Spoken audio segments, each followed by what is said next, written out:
Hi everyone, it's Laura, and I'm here today to do my October wrap-up. So these are the physical books that I read, not as much as in previous months, but I still overall had a really good reading month.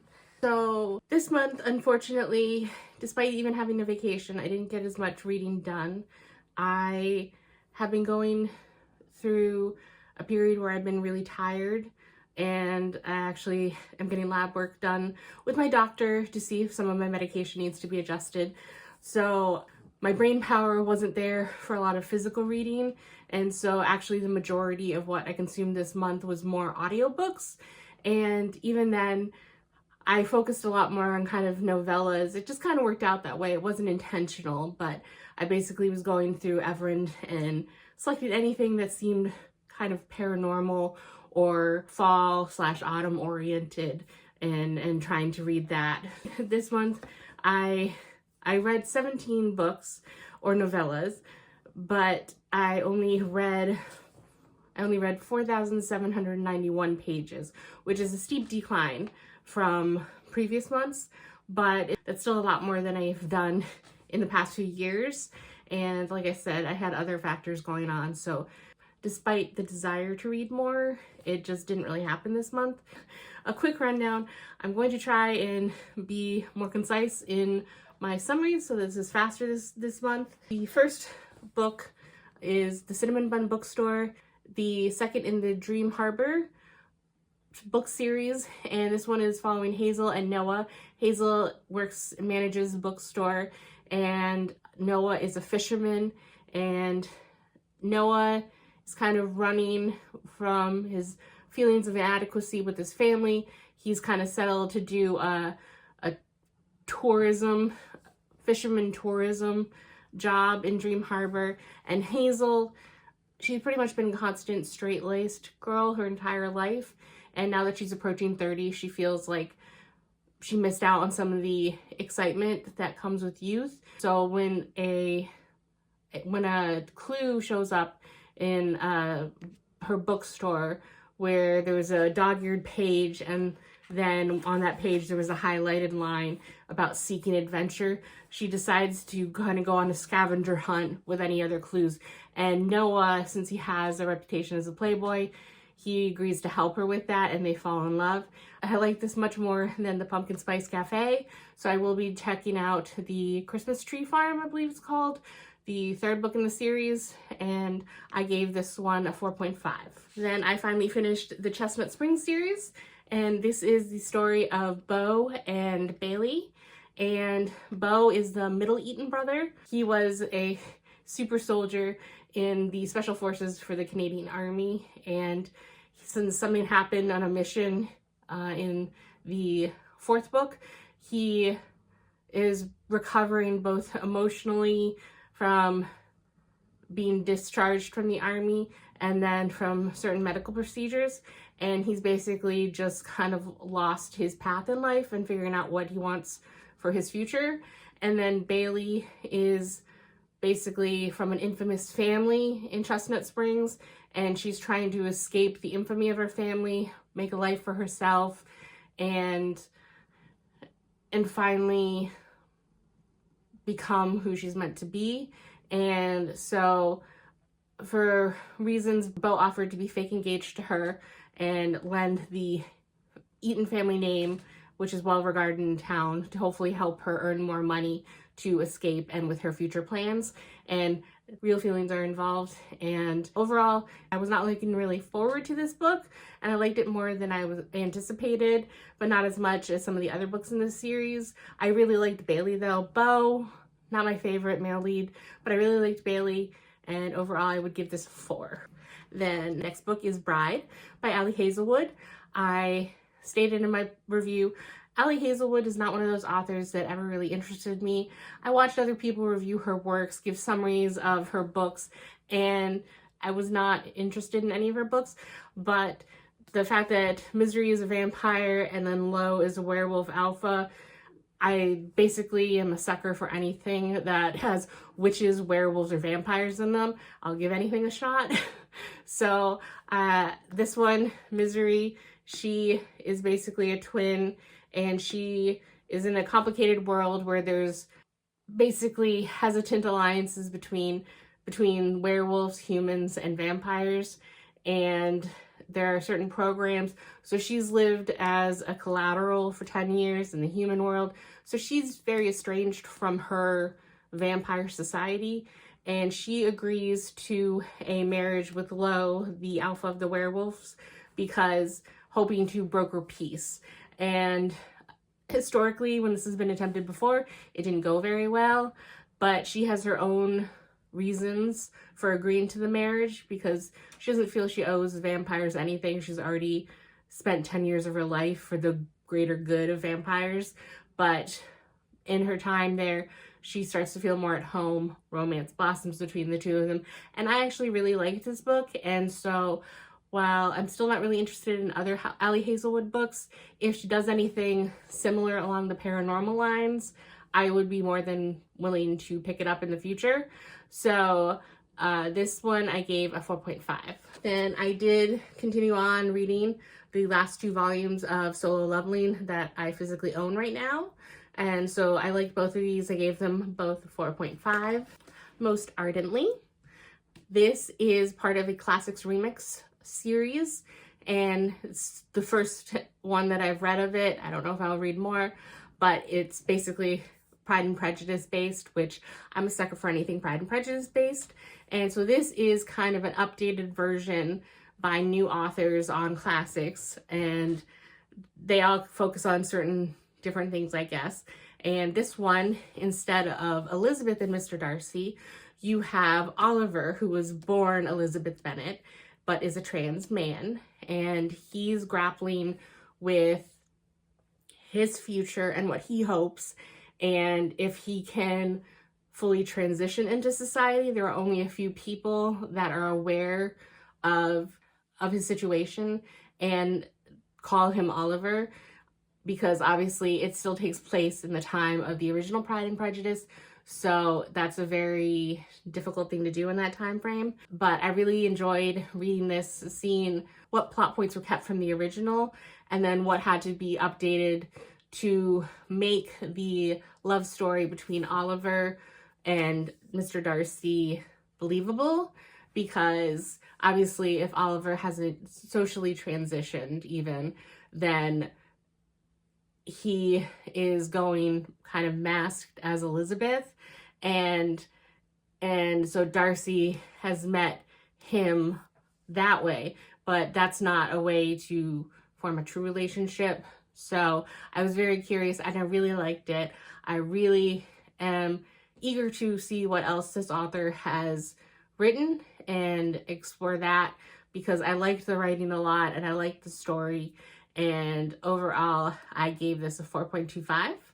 Then Belladonna. I've been seeing this pop up a lot because the 3rd book in the trilogy came out in August. So I've seen a lot of people picking up this book for the first time or rereading it or talking about the 2nd book in the series, Foxglove. I've seen this despite it being on my shelf for years. I've seen it more on BookTube recently, so this is appropriate. But this is a story about Signa, who was orphaned as a baby, and she went to live with her grandmother, and then her grandmother passed away of old age, and then she was to inherit her parents' estate and fortune when she turns 20. But until then, she has to be under guardianship, and every person that has been her guardian up until the start of the story has passed away kind of in an untimely manner. And Signa, she has the ability to see spirits and actually see death. So she kind of feels like death is out to get her. And so when she is brought to her last and newest residence for relatives that are going to serve as a guardian, because she's thankfully 19 and almost 20, so only a few more months at the beginning of this book, she finds out that her aunt has passed away 6 months ago, and her cousin is falling ill with the same sickness that killed her aunt. And when she sees her aunt's ghost, her aunt says that she was murdered. So determined to get one up on Death, she's going to solve the murder. But when Death agrees to kind of help her, she doesn't know whether to trust him or not.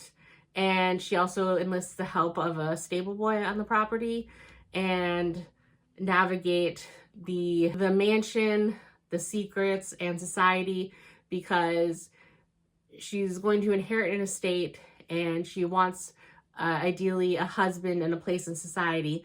But because of her difficult upbringing, she hasn't gotten a lot of the formal training that a lady would be expected to have, and she hasn't officially debuted in society. So this estate will give her the opportunity to do that. So she's really trying to make the best of it, her opportunities, while she's with this family. So I really, really enjoyed this. There were a few slight YA tropes where, like I said, Signa wasn't sure whether to trust Death or not, and she kind of went back and forth one too many times for my preference. But overall, I still really enjoyed this book. I gave it 4.25, and I am definitely looking forward to picking up the second and third books in the series to see how this story ends. And then the last physical book is Tress of the Emerald Sea. Picked it up right at the end of the month, and I listened to the audiobook while I tandem read this, and I was really pleasantly surprised, because despite trying to listen to the audiobook for Warbreaker, which was kind of a dramatized or enhanced audiobook, I found it too distracting with the background music. Like the sound mixing, the volume levels weren't right, and it was very frustrating, and the background noises were sometimes too loud. This one was also kind of a dramatized audiobook, which had multiple cast members and it had sound effects, but I still found it really a good experience. And the only thing I noticed is sometimes when I would be reading the book physically along, they would sometimes skip a line or two, so I'd have to pause the audiobook to go it by. But the only thing that I really noticed, there was like one kind of story that took up, I want to say, like 2 or 3 pages that it completely skipped over, so I had to physically read that before going back to the audiobook. But I still just really enjoyed hearing a lot of the story acted out with the audiobook, and so that really made me enjoy this book a lot more. I really liked diving into this world. In this book, Tress, she lives on a rock that no one is permitted to leave without a king's decree or permission, and it's basically kind of like a port town, and the world is so different. So she lives in a world with 12 moons, and each of the moons drops spores, and there's no water for the oceans, but the spores create oceans. And so certain oceans are more dangerous than others, because if you get any water on the spores, then they sprout, and depending on what type of spore they are, there's different unique properties. But she's never really considered that much. They're just kind of stories. But she washes windows and helps her family kind of eke out a meager living on her rock. But she has befriended Charlie, the Duke's son, after she's been cleaning the Duke's mansion windows. And he, of course, isn't supposed to talk with peasants. So he takes off his signet ring and he pretends that he's a gardener so that he can form a friendship with Tress. And their feelings have grown. So they both feel it, but it's kind of unspoken because they're still young. I believe they're about 16 in the story. But unfortunately, at the beginning of the book, Charlie is taken away by his father to go and see who he will be able to marry. So he's basically traveling around the world to meet a suitable potential brides. And he has promised Tress that he'll come back for her, but she tries not to hold out hope. But when his letters stop coming, and when the Duke returns with his nephew as his new heir, then she's worried and she decides to set out to save Charlie.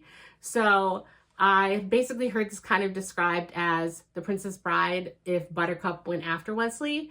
And I very seriously kind of see those connections. And I really liked it. This is the first novel where they actually refer to this universe as the Cosmere, because I knew it was called that, but of the books that I've read so far, this is the first time mentioned. The narrator in this is Hoyd, who a friend has told me is someone that kind of shows up. It's like a big Easter egg. He shows up in a bunch of other books, and I found him delightful. So I really, really enjoyed this. I will go more in depth in a separate review, but overall I gave this a 4.5 and it was really great. Now we are on to the audiobooks I listened to. So Legends and Lattes. This is a book about Viv, who's an orc, and she has been basically part of like a mercenary band and a warrior and gone on lots of quests, and her species is not known to have long lives, and that's not what she wants. She's tired, she's feeling all the aches and pains as she's getting older and all the previous battles. So she kind of saves up a nest egg, and on one of her travels she had found the coffee, and so her new dream was that she was going to set up a coffee shop somewhere. And so she finally, the book starts with her last mission, and she sets out, and she already decided what town, but then she had a magical artifact to kind of figure out where's the luckiest place to start a business. And so the book is about her establishing a business, meeting friends and acquaintances and making alliances with the town people, and then also introducing the people in this town who have never heard of coffee to this bean water and trying to make it appealing enough for them to pay money for it. And so she meets people of different species. She gets some workers for her shop, and it's very, I know it was famous a few years ago as being like kind of the quintessential cozy fantasy book, and I really enjoyed it for what it was. I also had heard that it was sapphic, but it was basically just like the hints of sapphic towards the end of the book. And so I was kind of let down actually for that aspect of the book. Overall, it was okay. I wasn't really blown away by it so much. I'm not interested really so much in the sequel or the prequel, something Bone Dust at this time. Maybe in the future I will get in the mood and pick it up anyway. But right now, overall, it was all right. It was a 4, maybe a 3.75 the more I think about it. But for now, it's rated a 4. Then the next book I have is A Quiet Life in the Country, which is a Lady Hardcastle novel. They are a bunch of different mystery novels. I believe there are 11 of them out now. And this is about Flo, or Florence, and her employer, Emily Hardcastle. And Emily Hardcastle is the woman in society. She is a widow, and Flo is her lady's maid. And they've gone on adventures. At the time of the first book, they've been together for 12 years, and they've gone on different escapades in the past that are only basically kind of hinted at.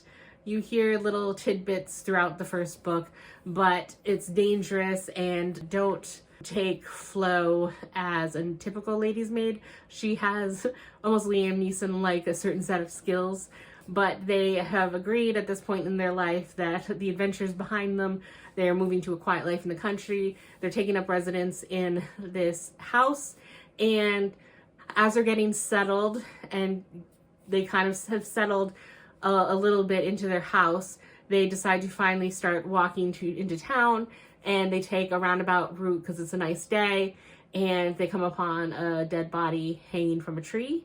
And so they don't trust the local kind of backwater police force to do the job right, so they're poking their nose around, seeing if they can figure out what who the culprit was and the reason behind the murder. And this is all within like the first week of them being there, basically. But I really, really liked it. I love the banter between Flo and Emily. I like all of the different characters in town. Listening to an audiobook form, it was a little difficult once or twice to keep track of all the members of their town that they're interviewing or interacting with. But overall, I really, really liked it, and I look forward to the next book in the series. And I gave this a 4.5. The next book is Apple Cider and Subterfuge, and this is about two FBI agents that are undercover trying to take down a criminal organization ring in a small town. And they have gone undercover as a married couple. And at the beginning of the novella, it's already been a few months where they've been undercover, and they have since realized that they have feelings for each other.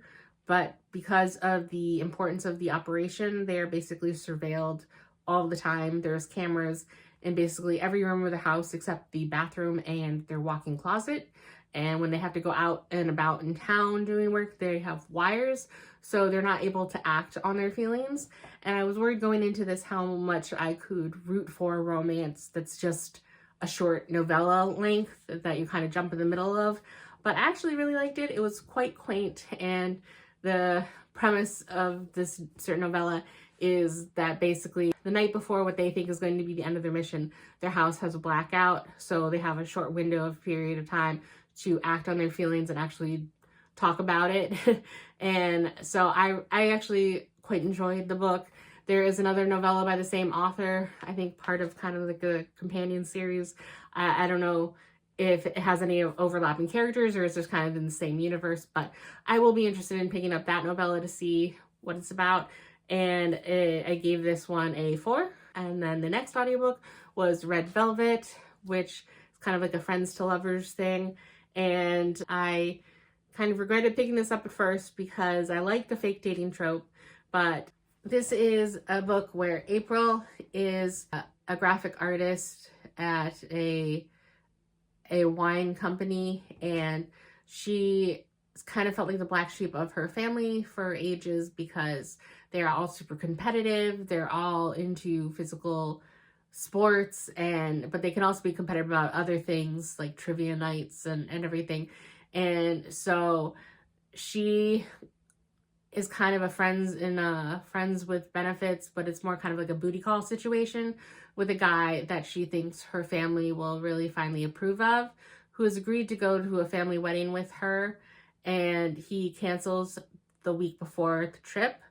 And she, unfortunately, when she was 19, had made up a fake boyfriend, and 10 years later, her family still won't let her live that situation down. So now she's worried that if she doesn't show up with this guy, that they will think that she made him up to again, because they're not on social media together or anything, because it was basically like a booty call situation. So her friend, one of the sons of the owners of the company she works for, Brody Blackwood, he has agreed to go and be her date. And now normally when I like fake dating tropes, I really enjoy them. But this one was an added sense of discomfort because he's not pretending just to be in a relationship with her. He's pretending to be this other guy. I forget his name. I want to say it was Chris or something. But he was pretending to be this other super athletic guy. And while he's athletic, the guy that she was hooking up with was like a marathon runner, a triathlete, and always harping on her that she's not eating healthy enough and keeping tabs on all that stuff. And that's not Brody. So it's even harder. And so they go, and this wedding is ridiculous because there's basically like a week of events where they have like a family 10K, a family softball game, they have a trivia night, and they actually have a website, a family website where they keep tabs of all of their scores and stuff.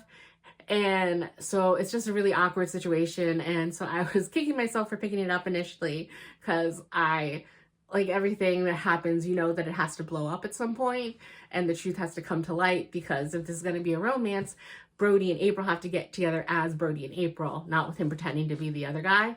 And so I was not looking forward to that because of my secondhand embarrassment. But overall, I really liked the book. And as part of a companion series, there are other, I think they're Blackwood Sellers books with different members of Brody's family. And I gave this one a 4. I would be willing to pick up some of the other books to see what I like about those. The next trio of novellas I picked up was kind of a miss for me for the most part. They were A Good Demon is Hard to Find, A Witch's Work is Never Done, and An Angel in My Teacup. And these really, after the fact, felt more like they were something to read in February around Valentine's Day. But, you know, I saw Witch, I saw Demon. I thought they would be good to read in October. But there's nothing other than them being paranormal that really lent itself to being an autumn or an October read. The first book is Erin. She is recently divorced from her cheating husband, and in a fit of rage, she basically kind of curses him, and a high demon from hell agrees to help her in cursing her ex-husband. And he shows up in her kitchen the next morning, just ready with a cup of coffee for her. But he's not a demon like you traditionally know it, basically, because according to him, humans don't need help in being evil or doing bad things. So the demons haven't really had to fulfill that role in society. And basically the ideas that he comes up with for her ex-husband are just schoolyard things, and they fall in love. But it's a short novella, and it was kind of cute, but I felt the romance building kind of toward at the beginning, but then it just kind of happened like bam, all at the end. Like, I would have actually been interested more in a novel length version of this story, because all of a sudden they're together and they kiss once and then poof, it's over. So I overall was kind of let down by it, and I gave this one a 3. The next book is Witch's Work is Never Done, and this is following from the first book, her friend Raya, who's a witch, and then with something that happened in the first book, they had met Phoenix, who was a demon. And so Raya is going to Paris for a witches convention, and Phoenix tags along to kind of basically pester her, and just happens to want to travel to Paris at the same time. And so stuff happens there. They kind of uncover a plot about a witch who has it out for demons as a whole. And so they have to team up, and feelings erupt. And I have basically the same criticism as I did the first book, is that I liked the banter between the two of them. Phoenix, I like Phoenix a lot. And I felt kind of the banter that would kind of work in not necessarily enemies, but kind of maybe rivals or frenemies to lovers situation. But it went all of a sudden from banter to we're together. And I wish there was more of a transition. So again, I wish I would have been able to read more of the novel-length version of this, other than the short novella that it was. I gave this one a 3 as well. And then the last book in the trio, An Angel in My Teacup. This book was just completely unnecessary because it was the shortest of the 3. This one, I believe, is only like 39 pages for a story or anything. And a witch that was in the second book that they helped Raya and Phoenix, I believe her name was Lizzie. She ends up going back home after the convention and all the events in the second book, and she runs kind of like a tea shop where they read fortunes with the tea leaves and everything. And then an angel, Justinian, from the second book shows up, and they meet because he kind of couldn't get her out of his mind, and he's looking for purpose. And so she oddly decides to take him around town to like get a massage, to go to these shopping at these stores to help him find his purpose for whatever reason. And at the end, after such a bizarre course of events, they're together, and it's just as unsatisfying as I thought the first 2 books were. This one was even worse, and it just, at least give the length of the first 2 books, or don't write the story at all, because it felt so patchwork to me. So I gave it a 2. The next one I have is Mirror, and this book was awful. I continued listening because it was kind of like a train wreck. It's about a girl, Adele, who at a friend's wedding, she goes into a tent and gets her fortune read, and there's a special mirror that shows her soulmate. And it turns out it's been her best friend of the last 10 years that she's currently living with. And at first she's aghast, and then through an unusual set of circumstances, she gets jealous from someone else's showing him attention. but the fortune teller keeps dropping in, and she's highly inappropriate, and she's very vulgar and crude, and she pushes Adele too hard too fast, and I didn't like it at any point, but I couldn't turn it off because it was so short of a novella and so short of an audiobook. And so I saw it through to the bitter end, and it did not disappoint. It was just what I thought it would be. It was a 2.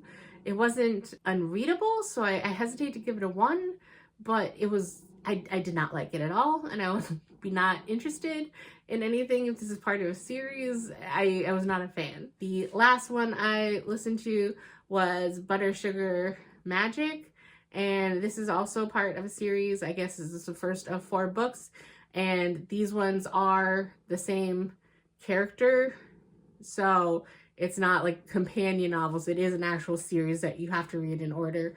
But this one is basically Cassie, who's recently divorced from her husband, and she basically hated the life and society that her hoity-toity husband wanted her to basically to be a Stepford wife, and that's not who she was, and she was very unhappy. And they were in Georgia, and so she's kind of at a loss of what to do because she was a stay-at-home mom and a housewife. And so she has custody of their 11-year-old daughter, Ari, and she doesn't know what direction to do. She's always dreamed of owning a bakery, but her ex-husband used to scoff at that dream and look down on it. And she gets the news that she has inherited something from her great aunt that she's never heard of before up in Massachusetts. And so she's like, let's take a road trip. It's summertime. She and her daughter go up, and she turns out that she basically inherited a bakery from her great aunt and some of her assets. And so she goes to check out the bakery, trying to figure out what to do with it, because what are the odds that she's always wanted to own a bakery and a bakery falls into her lap. And it's basically, she shows up and it's her dream bakery, like legitimately exactly what she had pictured when she was devising her dream bakery. And there's an apartment above the bakery that she could have. And so she's trying to convince her daughter to stay there. And along the way finds out that she is actually a witch. And she doesn't really believe it at first, but she's known as a kitchen witch in this world, and that she can bake magic into her food. And so she kind of tries to figure out more about her past and her family and the history, and see if this is something that she actually wants to try running a bakery in this town. And it was very mediocre to me because it has all the elements that I anticipated I would like, but none of it really blew me away. And they didn't really go into many details whatsoever about the magic. Maybe in future novels they would. The next 2 are also on Everend, not the 4th yet. So I might give the second one a try to see if I want to continue in the series or not. But I wasn't really blown away by it, and it was just very so I gave it a 3. Overall, I did read 17 books. Here are the stats. I read 4 physically, I had 2 manhwa, I listened to 9 audio, and then with Most Ardently Interest, I did tandem read both the audio and the physical, and these are the page counts I got. And of them, overall, I still, despite the bad novellas at the end there, I only had 2 2-stars, 3 3-stars, and then the other 12 books were all in the 4 range somewhere. So overall, it was still a very good reading month, and I look forward to hopefully springboarding from that and into November. And unfortunately, I was not able, I'm in the middle of reading this one. My Roommate is a Vampire, but I didn't finish it by the end of the month, so this will be the first book I read in November. But I'm hoping that November I will get more reading done and will be a little more successful with the physical reads, but we shall see. So that's all for this video, and I will see you in the next one. Bye!